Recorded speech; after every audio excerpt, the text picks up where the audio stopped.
Hi hello welcome to post 360. నేను మీ మురళీ రాపల్లి. ముఖ్యంగా ప్రస్తుతానికి జూనియర్ ఎన్టీఆర్ గారి ఇష్యూ ఆంధ్రప్రదేశ్ వ్యాప్తంగా అట్టుడికిపోతుంది. ఎంతగా అంటే నిన్నటికి నిన్న ఎవరైతే జూనియర్ ఎన్టీఆర్ అభిమానులు ఉన్నారో ఆయన దగ్గుబాటి ఇంటికి వెళ్తే ఎవరైతే జూనియర్ ఎన్టీఆర్ గారి మదర్ని అనరాని మాటలు అని జూనియర్ ఎన్టీఆర్ గారిని తిట్టారో వాళ్ళ ఇంటి దగ్గర నిరసన చేయడానికి ఎన్టీఆర్ ఫ్యాన్స్ వెళ్తే పోలీసులు లాఠీ చార్జ్ చేసి తరిమేయడం జరిగింది. ఇక్కడ చాలా విషయాల్ని మనం క్షుణ్ణంగా మాట్లాడుకోవాల్సిన అవసరం ఎంతైనా ఉంది. ముఖ్యంగా జూనియర్ ఎన్టీఆర్ది ఒక కుటుంబం ఉంది, నందమూరి కుటుంబం. అందులో నందమూరి ఫ్యామిలీ అంతా ఉన్నారు. ఇప్పుడు జూనియర్ ఎన్టీఆర్ గారి మదర్ని, ఆయన సినిమాని, ఆయన తిట్టిన వ్యక్తి టీడీపీ శాసనసభ సభ్యుడు. అంటే ఇప్పుడు కూటమిలో ఆయన ఎమ్మెల్యేగా కంటిన్యూ అవుతూ ఉన్నారు. అటువంటి వ్యక్తి జూనియర్ ఎన్టీఆర్ గారు వాళ్ళ కుటుంబం గురించి, నందమూరి ఫ్యామిలీ గురించి ఇష్టానుసారంగా మాట్లాడితే నారావారి ఫ్యామిలీ కానీ నందమూరి ఫ్యామిలీ కానీ ఎందుకు రెస్పాండ్ అవటం లేదనేది ఇప్పుడు చాలా పెద్ద ప్రశ్నగా మిగిలిపోయింది.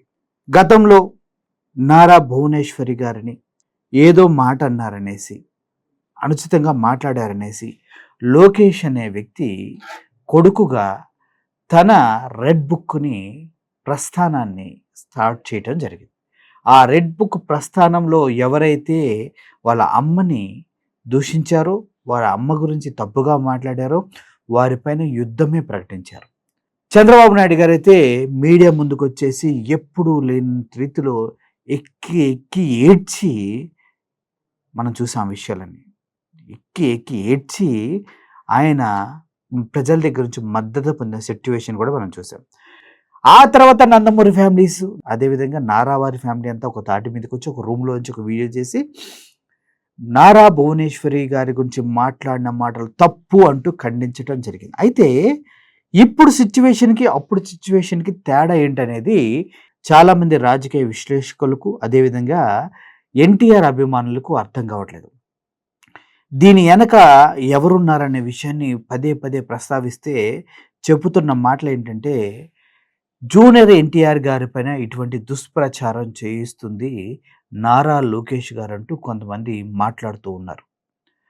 ఎందుకు అంత అవసరం అంటే, జూనియర్ ఎన్టీఆర్ గారికి పెద్ద ఎన్టీఆర్ గారు ఆయన రూపం వచ్చింది, ఆయన వాగ్దాటి వచ్చింది, ఆయన చరిష్మా వచ్చింది. జూనియర్ ఎన్టీఆర్ గారికి ఉన్న ఫ్యాన్ బేస్ కూడా వరల్డ్ వైడ్ ఉన్నారు. సో ఇటువంటి చరిష్మా కలిగిన వ్యక్తి మళ్ళీ రాజకీయం అనే పేరెత్తితే నారా లోకేష్ గారికి రాజకీయ భవిష్యత్తు లేకుండా పోతుంది అనే ఒక భయంతో మాత్రమే ఇలా జూనియర్ ఎన్టీఆర్ గారి పైన ఇటువంటి దుష్ప్రచారం చేయిస్తున్నారు. కాకపోతే నా బ్లడ్ వేరు, నా బ్రీడ్ వేరు అని మాట్లాడిన బాలకృష్ణ గారు మాట్లాడట్లేదు, నారా లోకేష్ గారు మాట్లాడతలేదు, నారా రోహిత్ గారు ఒక మీడియాకి ఇచ్చినటువంటి ఒక ఇంటర్వ్యూలో మాట్లాడుతూ ఆయన అసలు ఈ విషయం గురించి తనకి ఏమీ తెలియదు అన్నట్లు, ఎవరు మాట్లాడారో కూడా తెలియదు అన్నట్లు, తను సినిమాలో బిజీగా ఉండటం వల్ల దీని గురించి ఏమీ చెప్పలేకపోతున్నానంటూ చాలా సింపుల్గా మాట్లాడటం జరిగింది. అంటే నారా చంద్రబాబు నాయుడు గారి కుటుంబంలో ఉన్న మహిళలను మాట్లాడితేనేమో కుటుంబాలు వచ్చి మాట్లాడారు. జూనియర్ ఎన్టీఆర్ గారి కుటుంబం గురించి, ఆయన తల్లి గురించి, ఆయన గురించి మాట్లాడితే మాత్రం నారా వారు కానీ, అదేవిధంగా నందమూరి వారు కానీ ఎందుకు రావటం లేదు. ఫ్యాన్స్ మాత్రమే కొట్టుకు చేస్తున్నారు, మా జూనియర్ ఎన్టీఆర్ గారిని ఎంత మాట అంటారా, వాళ్ళ తల్లిని ఇలా దూషిస్తారా అని. కానీ దీనిపైన జూనియర్ ఎన్టీఆర్ కూడా ఏం మాట్లాడకపోవటం అనేది చాలా చాలా ఆశ్చర్యాన్ని కలిగిస్తుంది. ఎందుకంటే ఆయన సినిమాల్లో హీరోలు అయి ఉండొచ్చు కానీ రియల్ లైఫ్లో పెద్ద జీరో అన్నట్టుగా కూడా చాలామంది మాట్లాడుతూ ఉన్నారు. అసలు జూనియర్ ఎన్టీఆర్ గారు నందమూరి ఫ్యామిలీలో సభ్యుడిగా ట్రీట్ చేస్తున్నారా, నారా వారి కుటుంబ సభ్యుడిగా ట్రీట్ చేస్తూ ఉన్నారా లేదా అనేది ఇప్పుడు ఫ్యాన్స్ అందరిలో కలుగుతున్నటువంటి అనుమానం. ఎందుకంటే ముందుకు రావట్లేదు, ఎవరు ఈ టాపిక్ గురించి మాట్లాడతలేదు.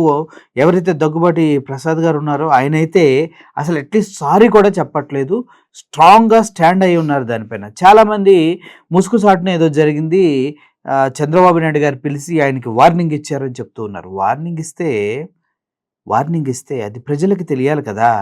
తిట్టానని చెప్పాలి కదా! నా కుటుంబ సభ్యుడిని ఇలా అంటారని ఖండించాలి కదా! అది లేకపోవడంతో ప్రతి ఒక్కరు ఏమనుకుంటున్నారంటే జూనియర్ ఎన్టీఆర్ గారు ఒంటరియే.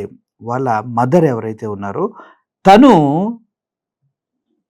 ఒక కులానికి చెందిన వ్యక్తి కాదు కాబట్టే జూనియర్ ఎన్టీఆర్ గారిని దూరంగా పెడుతూ ఉన్నారు. దీని ఎనక లోకేష్ ఉండి మొత్తం నడిపిస్తున్నారంటూ వార్తలొస్తున్నాయి. రాబోయే రోజుల్లో జూనియర్ ఎన్టీఆర్ గారు పార్టీ పెడితే, తెలుగుదేశం పార్టీని లాగేసుకుంటే, లోకేష్ గారి భవిష్యత్తు ఏంటో అనేది ఎవరికీ అర్థం కావట్లేదు.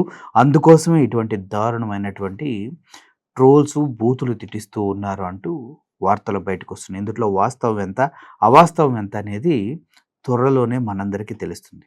Thank you for watching this video. Junior NTR వైపు నిలబడిన ప్రతి ఒక్క అభిమానికి హ్యాట్స్ ఆఫ్ టు యూ. కానీ సొంత అమ్మని అన్నా కూడా జూనియర్ ఎన్టీఆర్ అనే ఒక హీరో బయటకొచ్చి మాట్లాడకపోవటం, ఆ విషయాల్ని ఖండించకపోవటం, ఆ వ్యక్తుల్ని లోకేష్ గారు గనక చెప్పినట్టుగా మా అమ్మనంటే ఊరుకుంటామా అని ఒక్క మాట కూడా అనలేకపోవటం ఆయన చేతకానితనమా? ఆయనకున్న భయమా?